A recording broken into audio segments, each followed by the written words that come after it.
नमस्कार, आप देख रहे हैं भारत समय नेटवर्क और मैं हूं राहुल। आइए नजर डालते हैं इस वक्त की सबसे बड़ी खबर पे। महाराष्ट्र के मालेगांव में विधानसभा चुनाव को प्रभावित करने की साजिश में जुड़ा एक बड़ा मामला सामने आया है। जांच एजेंसियों ने खुलासा किया है कि चुनाव में विदेशी फंडिंग के जरिए वोटरों को प्रभावित करने का प्रयास किया गया है।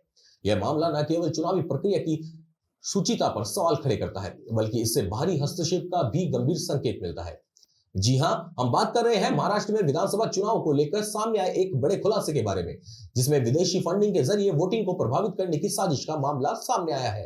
महाराष्ट्र में विधानसभा चुनाव की वोटिंग को प्रभावित करने के लिए देसी लोगों की मदद से विदेशी फंडिंग का मामला सामने आया है। ये फंडिंग किसी छोटे मोटे पैसों की नहीं, बल्कि पूरे 100 करोड़ रुपए से ज्यादा की बताई जा रही है।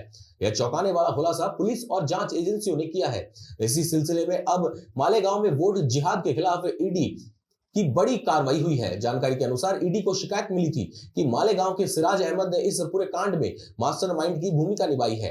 उस पर आरोप है कि उसने विदेशी फंडिंग को अलग अलग जगहों पर ट्रांसफर करवाकर महाराष्ट्र चुनाव को प्रभावित करने की कोशिश की। सिराज अहमद पर आरोप है कि वह विदेशों से मिली इस भारी भरकम फंडिंग का इस्तेमाल चुनावी प्रक्रिया को प्रभावित करने के लिए कर रहा था। जांच एजेंसियां यह पता लगाने में जुटी है कि इस फंडिंग का मकसद किस हद तक वोटों को प्रभावित करना था और इसमें और कौन कौन शामिल हो सकता है। यह मामला महाराष्ट्र चुनाव में गहरी साजिश और बाहरी दखल का इशारा करता है।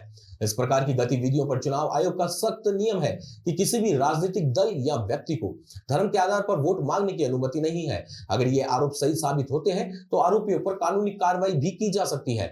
मालेगांव का ये वोट जिहाद मुद्दा चुनावी माहौल में एक संवेदनशील विषय बन गया है और इसका असर चुनावी नतीजों पर भी देखने को मिल सकता है। वोट जिहाद का यह मामला न केवल मालेगांव बल्कि पूरे महाराष्ट्र के लिए सावधान करने वाला संकेत है कि चुनावी प्रक्रिया को शुद्ध और निष्पक्ष बनाए रखना कितना महत्वपूर्ण है। चुनाव आयोग और जांच एजेंसियों को इस प्रकार की घटनाओं से निपटने के लिए सख्त कदम उठाने होंगे। हम इस मामले पर नजर बनाए रखेंगे और आपको जानकारी देते रहेंगे। तब तक के लिए देखते रहिए भारत समय नेटवर्क।